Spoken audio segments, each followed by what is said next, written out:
당신이 흑인이든 백인이든 이성애자든 양성애자든 게이든 레즈비언이든 키가 작든 크든 뚱뚱하든 말랐든 부자이든 가난하든 난 아무 상관없다.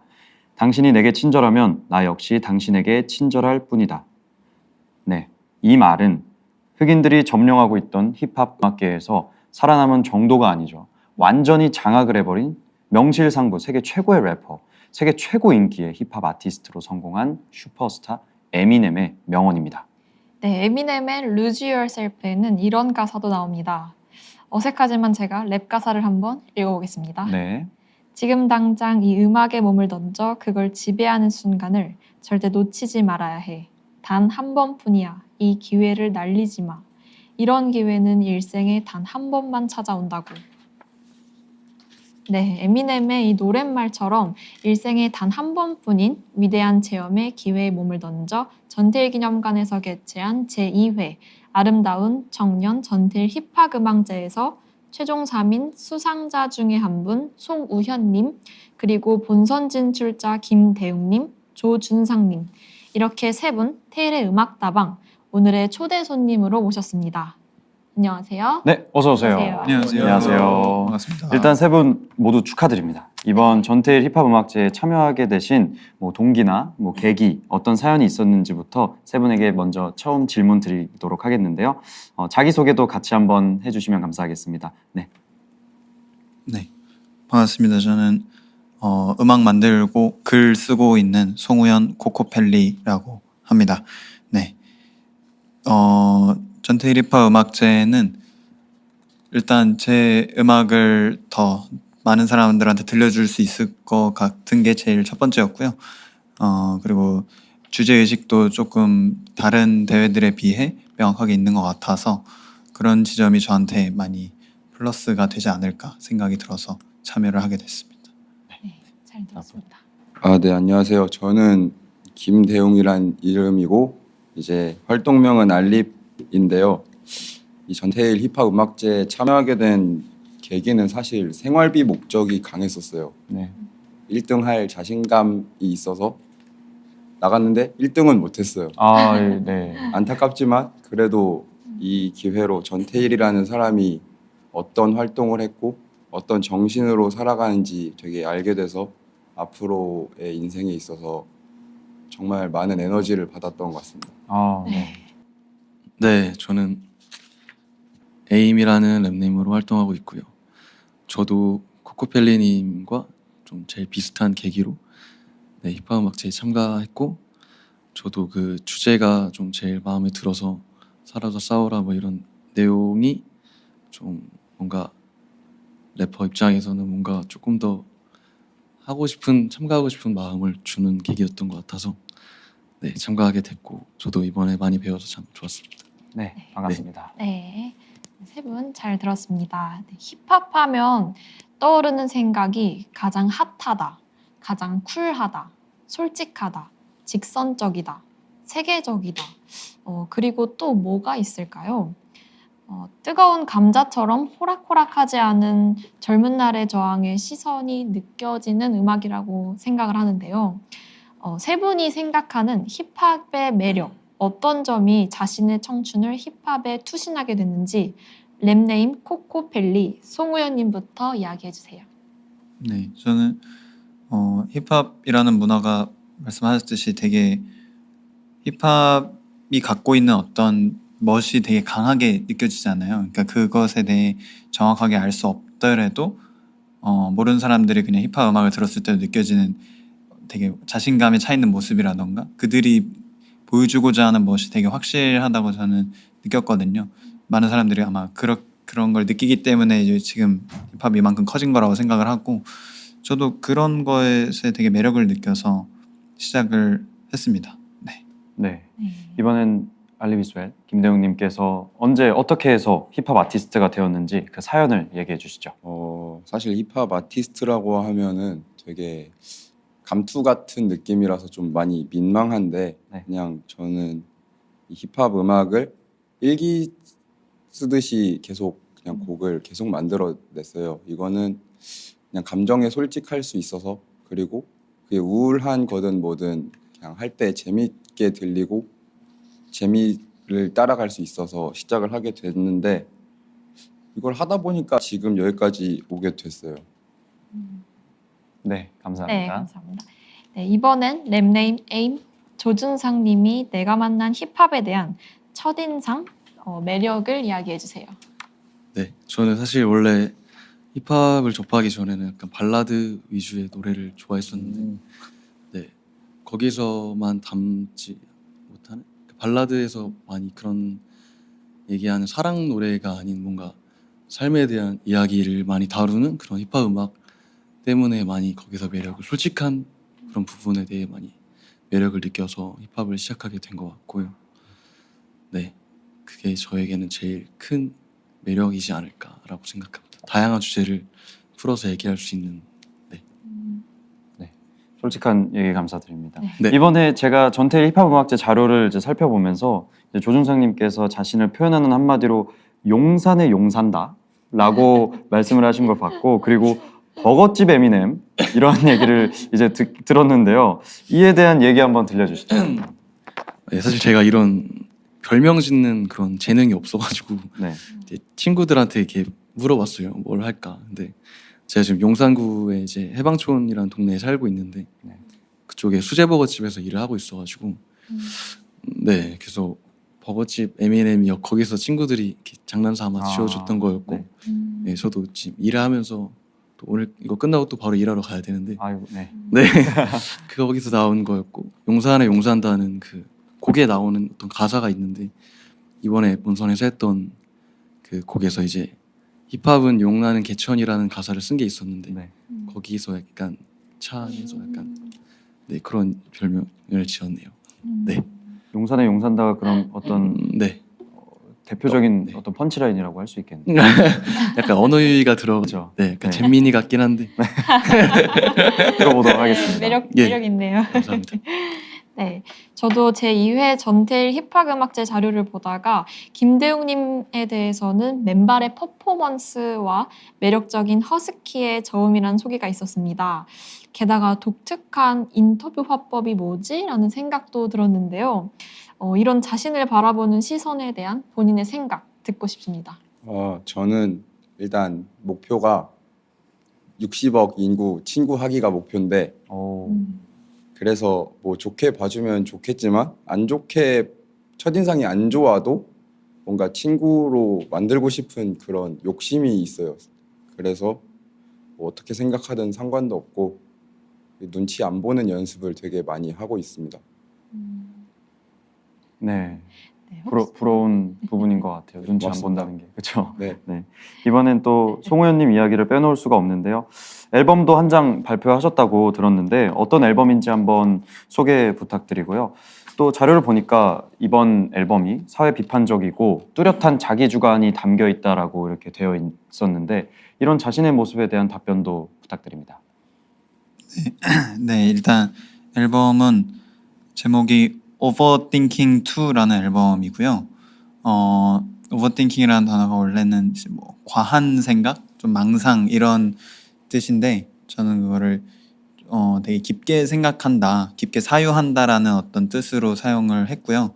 그리고 거기에 더해 생각을 넘어서 overthinking인 거죠.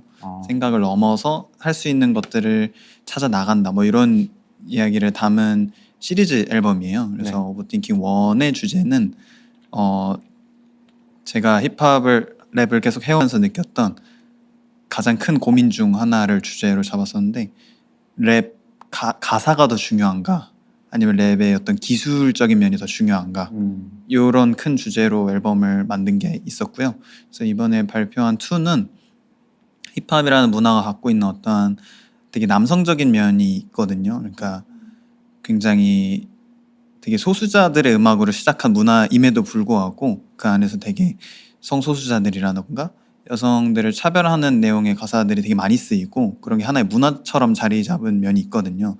그러니까 그런 부분들을 어떻게 봐야 될까? 뭔가 그리고 그러니까 그런 문화가 깔려 있는 그 기반에는 그들이 추구하는 어떤 고정된 멋이라는 게 있다고 저는 느꼈어요. 그래서 제가 처음에 힙합을 좋아하게 된 게 그들만의 어떤 멋이 있는 것 같아서 좋아하게 됐다고 말씀을 드렸는데, 사실 이제 그 멋이 뭔지 점점 알고 그거에 대해서 공부를 해나가다 보니까 이게 과연 옳은 걸까? 뭐 이런 생각을 많이 하게 된 거죠. 그런 생각에서 만든 앨범이 오버띵킹 2입니다. 네, 그래서 저는 글도 쓰고 공부를 하고 있어가지고 네, 이런 오버띵킹 시리즈는 제 글이랑 음악이랑 항상 엮어서 내려고 하고 있어요. 그래서 오버띵킹 1은 책 형태로 발매가 됐었고, 오버띵킹 2는 제 짧은 그런 에세이, 방금 말씀드린 내용의 어떤 에세이가 웹사이트에 올라가 있고 그 사이트에서 음악도 들을 수 있게끔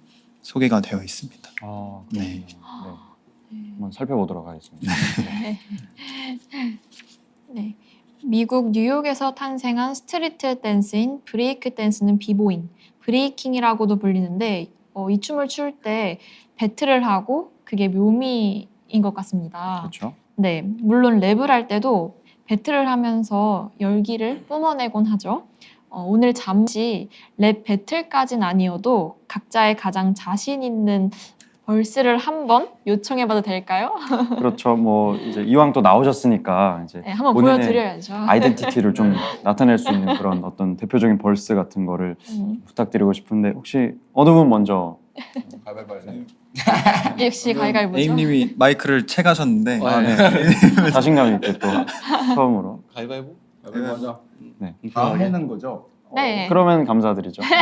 그럼 감사할 듯 하자 우리. 가위바위보, 가위바위보, 가위바위보, 보. 네. 가위바위보. 네. 내가 먼저야? 그렇죠. 아. 이거 뭐 어떻게 놓고 해야 되죠? 그냥 편하게 네, 하시면 네. 네, 배웅님부터 알리비스 네. 배우님부터. 이거 상당히 떨리네. 편안하게 하시면 됩니다. 와 이게 무반주라서 되게 시작이 어렵죠. 네, 이거 목이 여기서 탁 걸리는 거 알지? 오케이. 어제를 잃어버린 나에게 어떤 말을 건넬 수 있을까 에야 억지로 미소를 띠니까 얘는 차마 꺼내지 못한 말들이 숨어 모든 걸 잃었단 표정을 짓고 내 그래 본 적 있었냐 칼붙이 같은 질문엔 기분 나빠진 티를 내곤 해도 어떤 말도 꺼낼 수 없어 납득이 어렵긴 해도 내 얼굴이 좀 엎어서 너네와는 전혀 다른 별종으로 태어났다 확신을 고개를 졌지만 속으론 자만에 가득 찬 자세를 유지 않지 혀를 차고 있었지 깊은 곳에 내 위치는 우주 밖 다 무너지고 나서야 가까스로 떠진 눈 전통적인 것에 비유 빠져내 심청이는 난 심리도 못 가서 발병이 도저와 아무도 없는 거리 비석객사 직전의 위기를 깨어나 들이마셔 방 안의 공기를 손엔 비를 담아둔 채 방바닥에 용기를 느끼네. 감사합니다. 네. 너무 잘 들었습니다. 감사합니다. 첫 시작 아주 좋은데요. 와 떨려. 손을 떠네. 와 짱.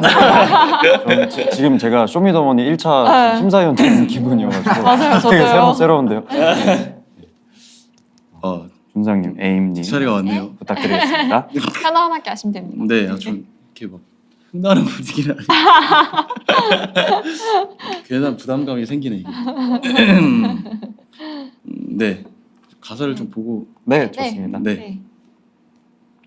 저는 그 피처링으로 했던 건데 그 벌스를 그냥 해보겠습니다. 네.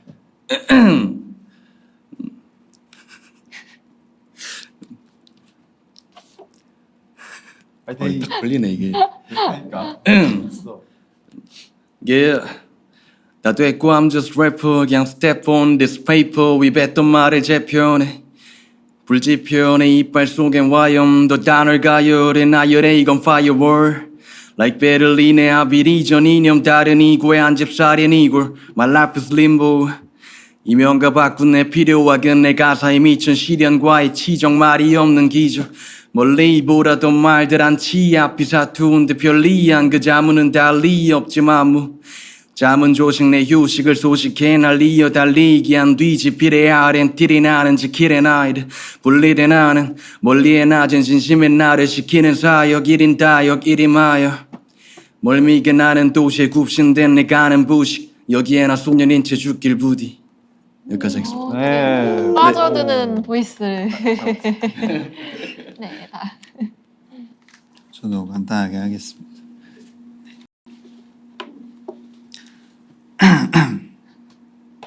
진짜 다 걸리네.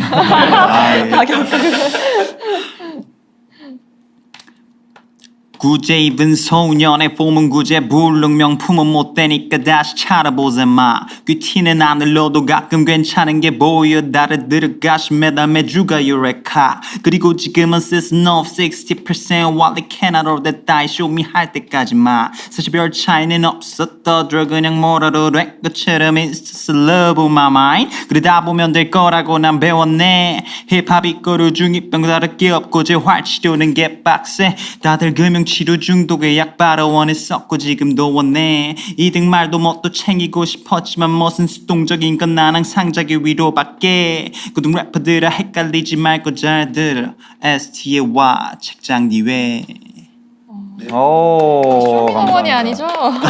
진짜. 너무 감사합니다. 진짜 영광입니다. 들려주셔서 감사합니다. 감사합니다. 저도 감사합니다. 이렇게 뭐 저희 DJ들도 너무나도 잘 정말 즐겼고요. 이 방송을 들으시는 이제 관객분들, 시청자분들도 청취자분들 잠시 느긋하게 흥겹게 즐기셨을 수 있으시길 바라겠습니다. 네, 감사드립니다. 네, 이번엔 김대웅님께 먼저 질문 드리겠습니다. 네, 본인의 자작곡인 자전에 대한 설명과 어떻게 해서 곡을 쓰게 되셨는지 이야기해 주세요. 아까 했던 노래가 자전의 곡의 일부고요. 네, 일단 제가 그 양극성 장애 2형이라고 있어요. 그게 조울증인데 그거를 7살 때부터 갖고 있었어요. 그거를 실감을 할 수 있었는데 어느 날은 하루가 되게 길다가 짧다가 이게 계속 반복이 되는 거예요. 하루마다. 그래서 자전적인 이야기를 그런 생각들을 계속 하고 있다가 뭐 자전 뭐 지구의 자전도 자전이니까 그래서 하루 동안 드는 생각들을 뭔가 풀어보자 해서 어제를 잃어버렸다고 막 그런 내용들도 있고 되게 놀면서 만든 음악이에요, 사실은. 네, 네, 근데 이게 아마 올해의 앨범의 한 곡으로서 발매가 될 것 같습니다. 기다려 보겠습니다. 아, 네. 고맙습니다. 송우현님께서는 이번 전태일 힙합음악제 3인 우승자 중에 한 분이시잖아요. 본인의 참가곡에 대한 이야기를 한번 들려주세요. 네. 방금 아까 설명드렸던 오버띵킹 2에 수록된 곡인데요. 케이어스라는 곡이고요. 네. 이것도 또 이중적인 의미가 있는 점입니다. 이제 코로나가 처음 이제 생겨나고 네. 한국에 이제 많은 혼란이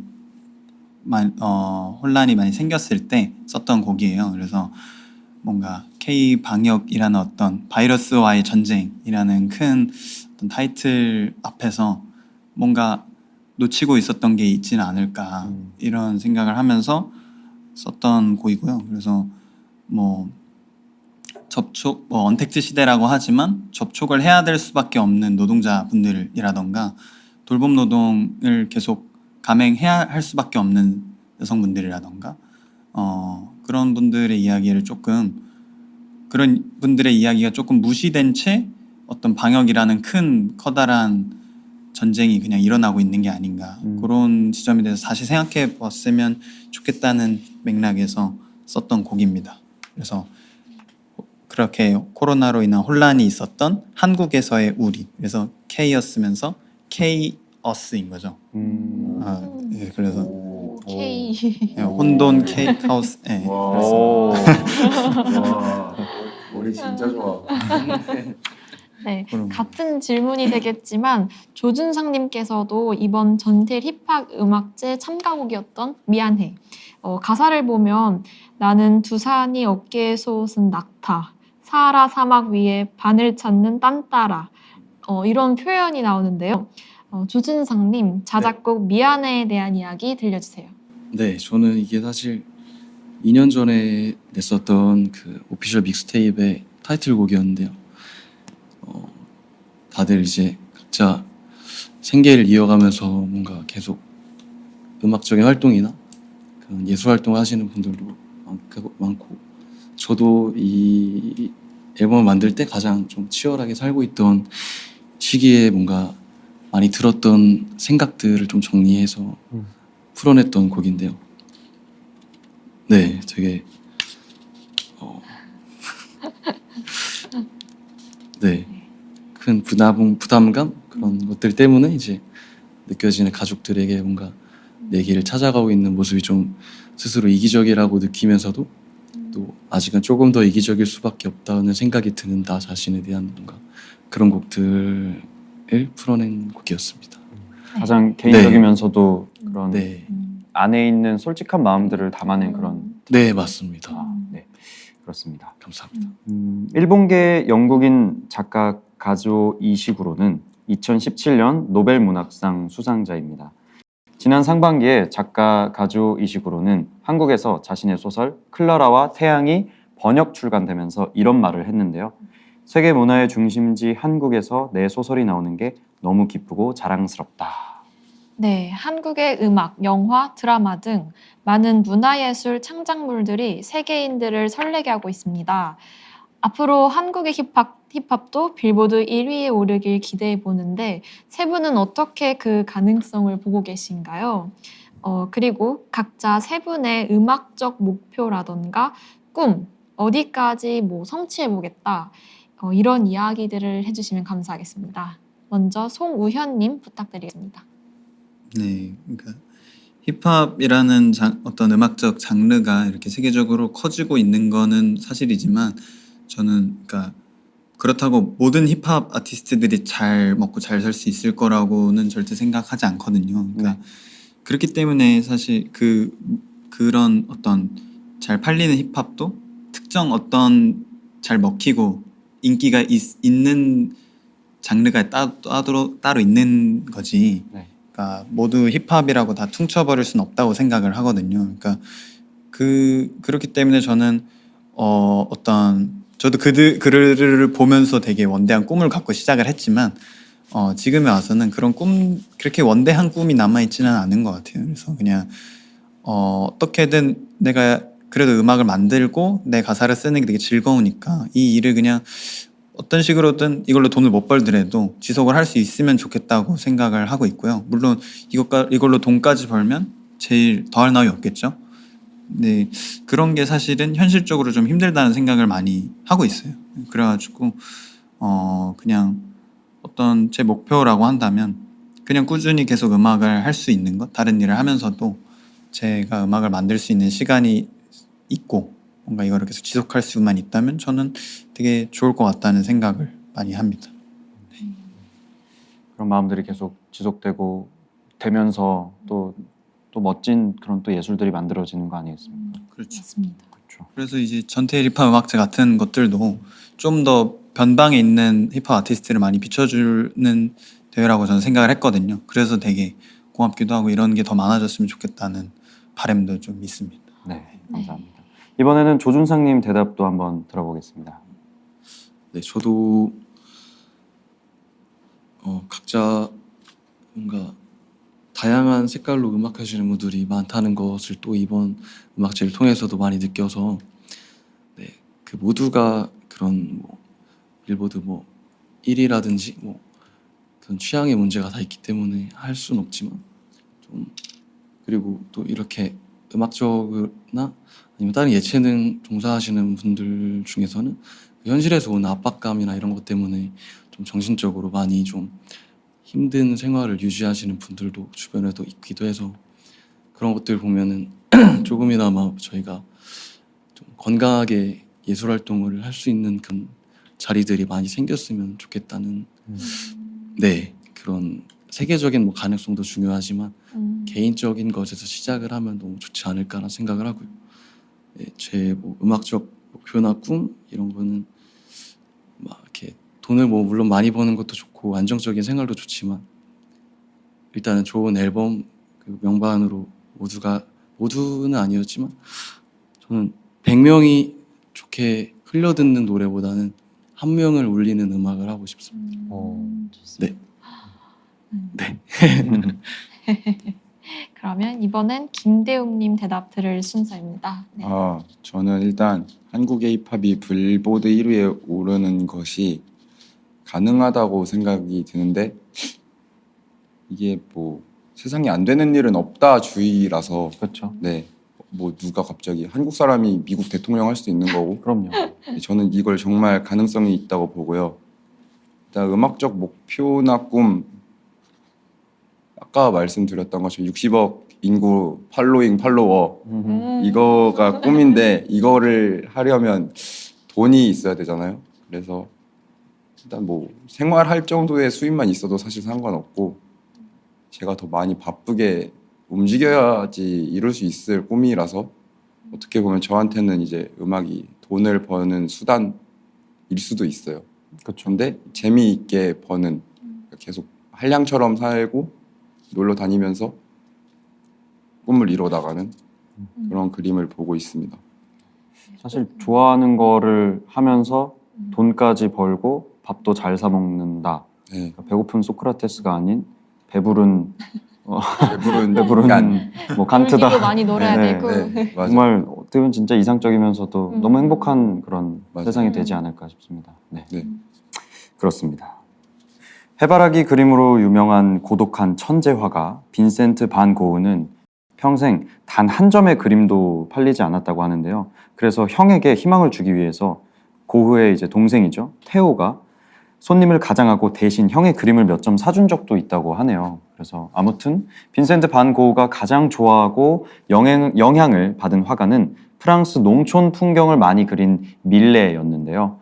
오늘 초대 손님 세 분도 각자 힙합을 하게 한 국내외 선배 힙합 아티스트들 어떤 분에게 영향을 받았던지 뭐 내가 롤모델로 삼는다든지 그런 분들이 있으신지 한번 조준상님부터 들려주시죠.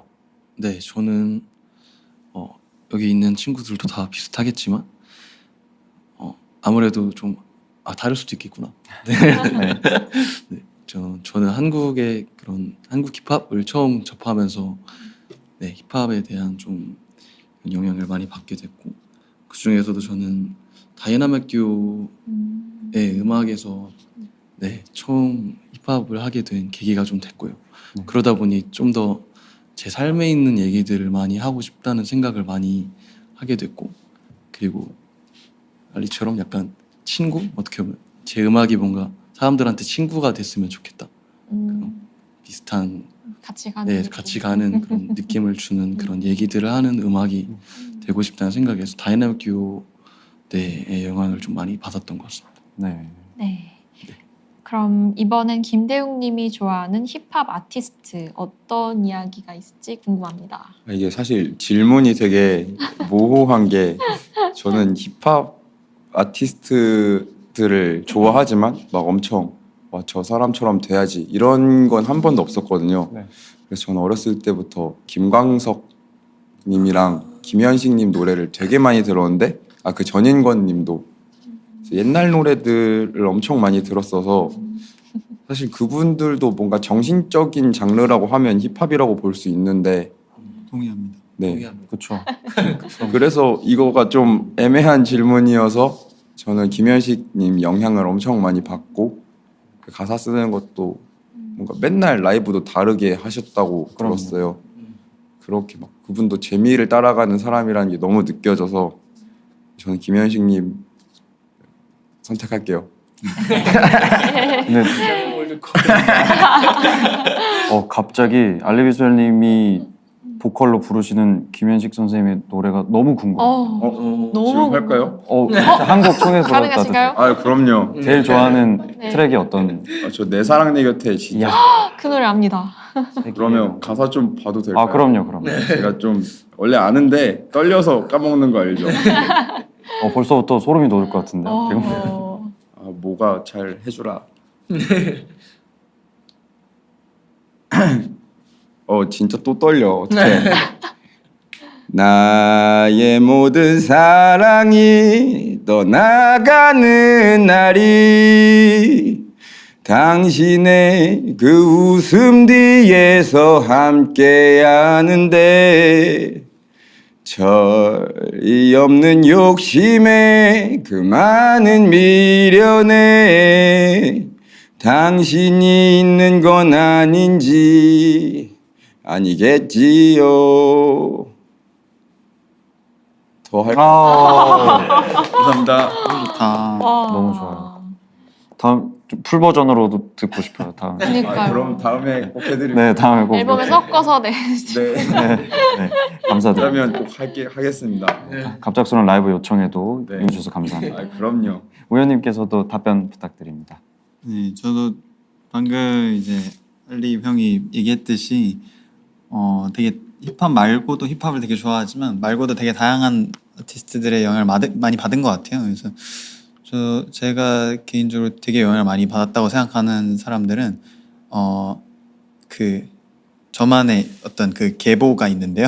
네네. 산울림, 강산의 장기하입니다.로 이어지는 그 락 밴드들의 어떤 사운드와 그 특히나 가사가 저는 너무 좋았거든요. 그래서 그들의 음악에 영향을 되게 많이 받았다고 스스로 생각을 하고 힙합이라는 어떤 장르의 특성상 가사에 라임을 맞춰야 되고 그런 체계를 만들어야 되니까 그런 라임을 맞추는 법이나 그런 거에 영향은 저는 그 이번 음악제 심사위원으로도 계셨던 디플로우님의 영향을 되게 많이 받았어요. 네.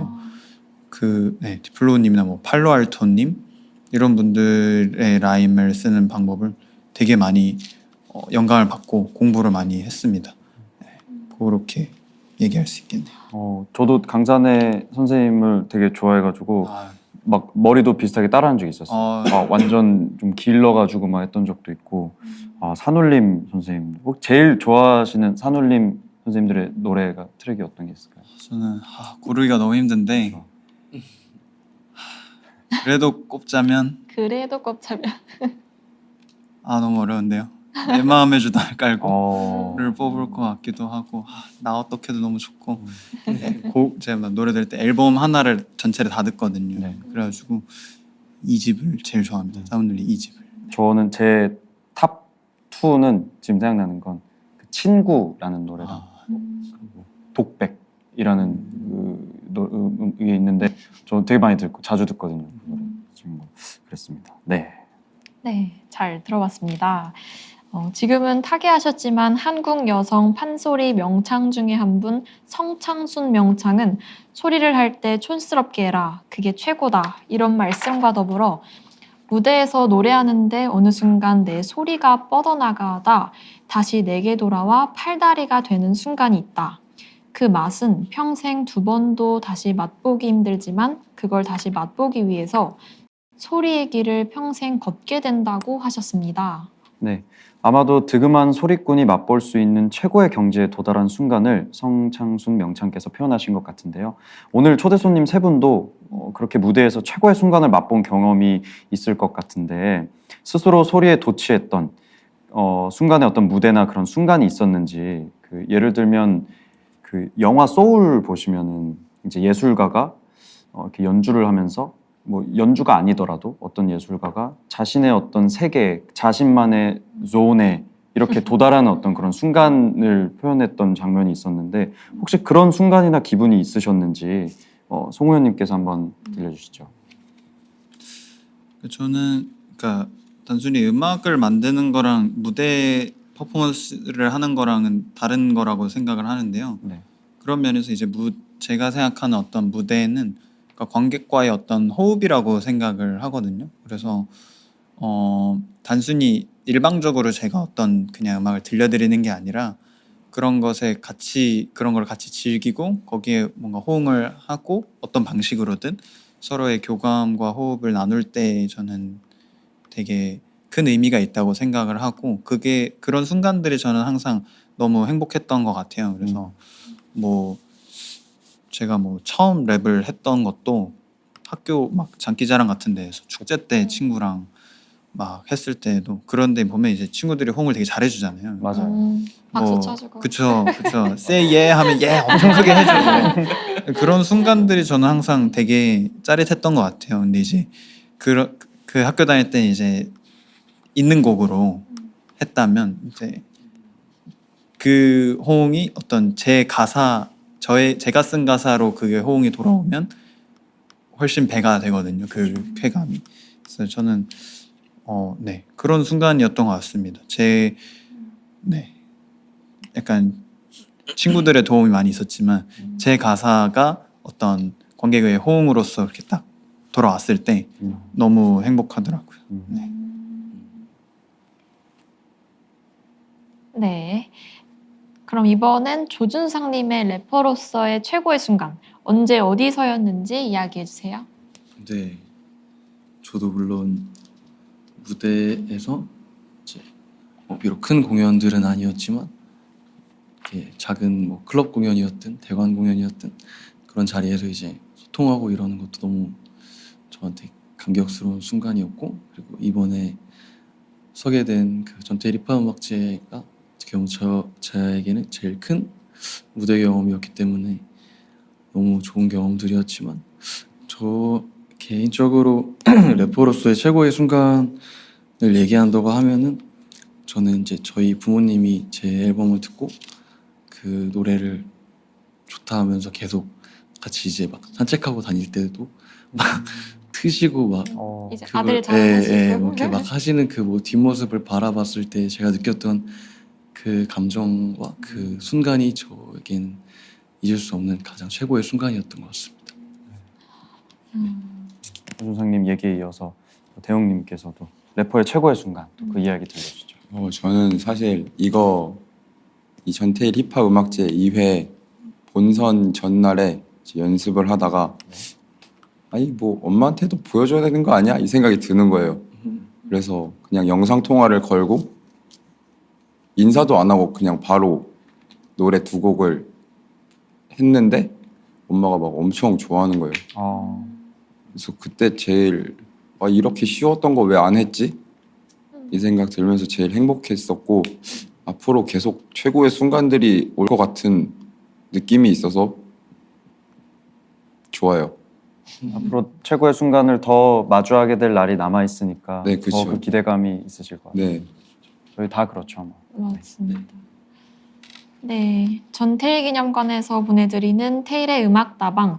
오늘 초대 손님은 제2회 아름다운 청년 전태일 힙합 음악제 3인 우승자의 한 분인 송우현님, 그리고 본선 진출자 김대웅님, 조준상님과 함께하고 있습니다만 이제 아쉽지만 마칠 시간입니다. 벌써요? 그러니까요. 얘기를 하다 보니까 시간이 네. 훌쩍 지나갔습니다. 아, 그래서 마지막 질문과 부탁을 세 분께 각자 다른 걸로 드리면서 정말 아쉽지만 헤어질 시간이 왔네요.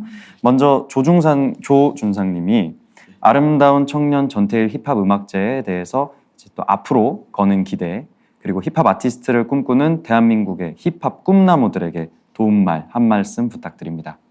네, 앞으로도 조금 더 전태일 힙합 음악제 같은 자리들이 커져서 래퍼들이 더 나아갈 수 있는 그런 자리들이 많이 생겼으면 좋겠고, 지금 힙합을 각자 자리에서 하고 계시는 분들께는 잘 버텨주셨으면 좋겠습니다. 자기 음악을 많이 사랑해주면서 잘 버텨주셨으면 좋겠어요. 네, 이걸로 한마디는 마치겠습니다. 네, 감사합니다. 네. 감사합니다. 네, 이어서 김대웅님께 드릴 부탁은 1969년 12월 19일 전태일 열사님께서 근로 감독관에게 보낸 진정서 중에 일부분을 낭독해 주시면 감사하겠습니다. 네. 읽겠습니다. 네. 네, 부탁드립니다. 전태일 님이 근로 감독관에게 보낸 진정서. 여러분, 오늘날 여러분께서 안정된 기반 위에서 경제 번영을 이룬 것은 과연 어떤 층의 공로가 가장 컸다고 생각하십니까? 물론 여러분의 애써 이루신 상업 기술의 결과라고 생각하시겠습니다마는 여기에는 숨은 희생이 있다는 것을 명심하셔야 합니다. 즉, 여러분들의 자녀들의 힘이 큰 것입니다. 성장해가는 여러분의 어린 자녀들은 하루 15시간의 고된 작업으로 경제 발전을 위한 생산 계통에서 밑거름이 되어 왔습니다. 저는 이거를 읽고 이번 대회 슬로건 살아서 싸워라라고 생각을 많이 했었는데 사실 전태일이라는 분을 저는 몰랐어요. 그래서 왜 자살을 했지? 안 자살했으면 더 잘할 수 있었잖아 이런 생각했었는데 근데 좀 어르신들한테 여기저기 물어보고 다녔는데 그 시대에는 죽음밖에 없었대요 정답이. 그래서 그 이소선 여사님께서 죽지 않고 라는 말을 앞에다 붙이셨던 게 좀 그런 의미가 아니었을까 하는 생각을 하게 돼서 이분들이 열심히 싸워주신 덕분에 저 같은 사람이 이렇게 놀 수도 있는 거고 그렇죠. 되게 감사한 마음으로 뭔가 인생이 힘들 때마다 근데 저분들은 더 힘들었을 텐데 이런 에너지를 몸에 가지고 살아가고 있어요. 네, 멋진 소감까지 감사드립니다. 이어서 끝으로 송우현님께 부탁을 드리겠는데요. 오늘 초대 손님들을 대표해서 함께하신 테일의 음악다방의 분위기, 느낌 한 번씩 얘기해 주시고요. 테일의 음악다방 마지막 곡을 직접 소개해 주시면 되겠습니다. 네. 우선 이렇게 불러주셔서 너무 감사드리고요. 사실 좀 걱정도 하고 뭔가 한번 보내주신 전편 팟캐스트랑 영상을 봤는데 생각했던 것보다 많이 좀 차분하고 네. 조용해가지고 저희 같은 사람들이 나올 자리가 맞는 것인가 봐 이런 생각도 했었는데 되게 편하게 나름 저희도 차분했지만 이런 텐션 나쁘지 않네요. 굉장히 좋았고요. 편하게 잘 해주신 것 같아서 되게 이야기들도 재밌게 잘 한 것 같습니다. 네. 네. 네, 오늘 테일의 음악다방 송우연님, 김대웅님, 조준상님과 함께했습니다. 너무나 감사합니다. 네, 저는 DJ 유소연이었습니다. 여러분 감사합니다. 네, 저는 지금까지 DJ 이유현이었고요. 테일의 음악다방 송우현님께 마지막 노래를 소개를 부탁드리면서 다시 뵙도록 하겠습니다. 그리고 오늘 초대 손님 3분 힙합으로 죽지 않고 싸워서 살아서 싸워주시길 바라겠습니다. 네. 감사합니다. 감사합니다.